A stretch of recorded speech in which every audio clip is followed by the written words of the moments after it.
दिन बाद, तो बाद में उनका रोहिणी नक्षत्र में एक घटना घटी, लेकिन उसके पहले इधर कंस की योजनाओं को संपन्न करने के लिए पूतना ने स्वयं को समर्पित किया। देखो, जब राम जी ने अपनी लीला प्रारंभ की तो पहले ताड़का मारी, और श्याम सुंदर ने लीला प्रारंभ की तो पहले पूतना मारी। और संतों ने कहा कि ये अविद्या है, अविद्या का नष्ट होना बहुत जरूरी है। अविद्या, अज्ञानता, जड़ता, बालग्नि है वो।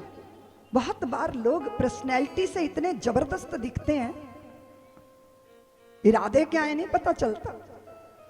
और हमारे देश में तो इतनी पूतनाएं घूमती हैं, सेवा के नाम पर सौदा करती हुई पूतनाएं। पता चला कि सेवा के लिए निकले हैं लोग, अपने अपने देश से छोड़ छोड़ के अपना देश, हमारे देश का उद्धार करने आते हैं। पूतना, पूतना कैसी थी? इतनी खूबसूरत बनकर आई। यशोदा ने सोचा रोहिणी के मायके की होगी, रोहिणी ने सोचा यशोदा के मायके की होगी, किसी ने परिचय पूछा ही नहीं। बहुत सारे लोगों की पर्सनैलिटी ऐसी होती है, लोग परिचय पूछते ही नहीं। वो दिल्ली में तो लोग 3 पीस सूट पहन के शादियों में पहुंच जाते हैं, खाली लिफाफा थमा देते हैं और माल खा के चंपत हो जाते हैं। लड़के वाले सोचते हैं लड़की वालों का होगा, लड़की वाले सोचते हैं लड़के वालों का होगा। बहुत सारे भोली जनता, आप आश्चर्य करोगी। अब देवी हो, फिर आ गया देवी हो, क्या करूं मैं भाई श्री। अब देवता समझें, देवियों में ही हो तुम।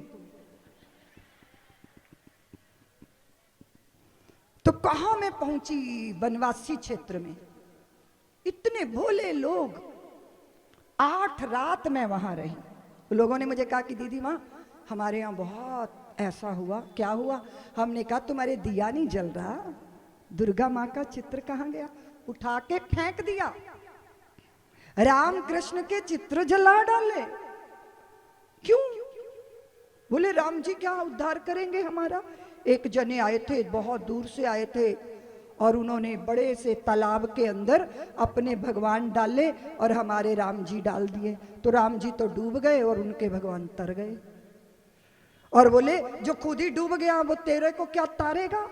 और बोले हम सब ने राम जी के चित्र उठा के, मैंने कहा धन्य हो महामानवो,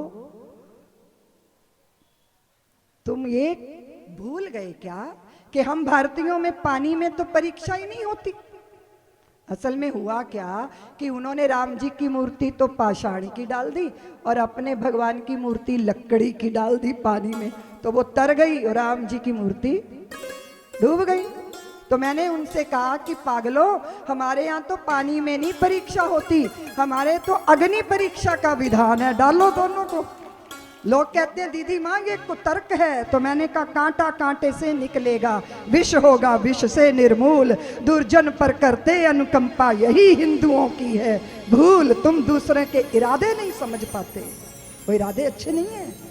हमारे जैसा औदार्य कहाँ से पाओगे? इस संसार के अंदर भटक भटक के भी पारसियों को त्राण नहीं मिला, भारत के आंचल में ही समाये वो।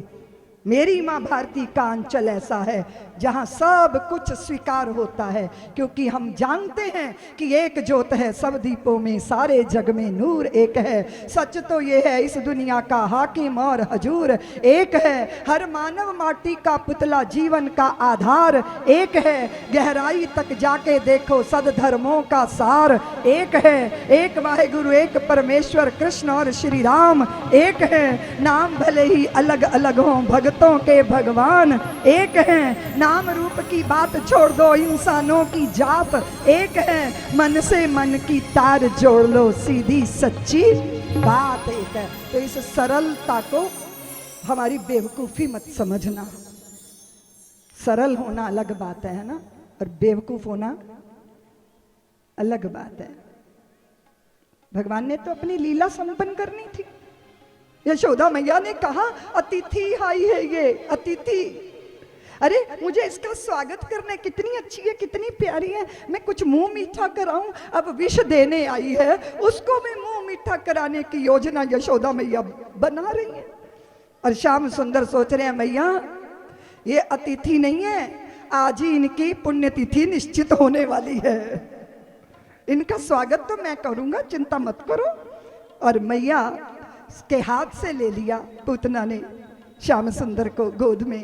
कितना प्यासा लग रहा है। अरे इसके होंठ सूखे पड़े हैं। यशोदा, तुम्हें बच्चे पालने की अकल नहीं है? यशोदा ने हाथ जोड़ लिए। देवी जी, आप तो लक्ष्मी जी जैसी लग रही हैं। अरे बुढ़ापे में संतान हुई है, आप सबके आशीर्वाद से पली जाएगी। मैं कुछ आपके लिए लाती हूँ। मैया भीतर चली गई। एकांत वहां था ही। पूतना ने अपना स्तन मुख में दे दिया। श्याम सुंदर दूध पीने लगे और साथ साथ वो विष भरे पयोधरों का विष भी आकर्षित करने लगे।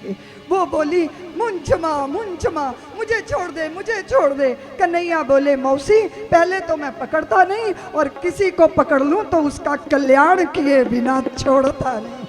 ये पूतना मौसी है। देखते ही देखते विराट देह उसकी छोटे छोटे टुकड़े करके अंत्येष्टि हुई। उसके शरीर के जलने के धुएं से सुरभि जागी। कदाचित बहुत सुंदर उत्प्रेक्षिकाएं जब स्तन मुख में दिया गया था तो श्याम सुंदर ने आंखें बंद कर ली थी। तो साधु कहते हैं, संत कहते हैं कि क्या क्या क्यों आंखें बंद की होंगी? पूतना कौन है जो मुझे दूध पिलाने का सौभाग्य अर्जित करके आई है? अरे ये तो पूर्व जन्म में बलि की पुत्री थी रत्नमाला। जब बामन के रूप में भगवान वहां पहुंचे थे तो नन्हा स्वरूप देख के उसके पयोदर झरने लगे थे। सोचा कदाचित गोद में लेके दूध पिलाऊं, और जब बामन से हो गए विराट तो मन में आया दूध पिलाऊंगी, इसे तो जहर पिला के मार डालूंगी। इन दोनों भावों की पूर्ति पूतना के रूप में हो रही है। संत बोले, नहीं नहीं नहीं। कन्हैया ने तो आंखें इसलिए बंद की, तो आंखें बंद करके शंकर दादा से कह रहे थे कि भोले बाबा, ये जहर पीने का काम तो आपका था, ये आते ही मुझे पीना पड़ रहा है। मैं दूध पीऊंगा, जहर आप पीजिएगा। संत बोले, नहीं नहीं। कन्हैया ने आंखें इसलिए बंद की कि आंख और आंख की एक ही जात होती है। इसकी आंखें कहीं मेरी आंखों में उलझ गई तो फिर लीला अधूरी रह जाएगी। बड़ी सुंदर उत्प्रेक्षिकाएं। संतों ने कहा, नहीं, भगवान आंखें बंद करके सोच रहे थे कि पूतना को सदगति मिल रही है, विष देने आई है तो स्वर्ग के द्वार खुलने वाले हैं, तो यशोदा मैया को मैं कौन सी गति दूंगा, इसका विचार कर रहे हैं। सब्सक्राइब करें साध्वी ऋतंभरा जी के YouTube चैनल को, और हमारे वीडियो को सबसे पहले देखने के लिए बेल आइकन को दबाना न भूलें।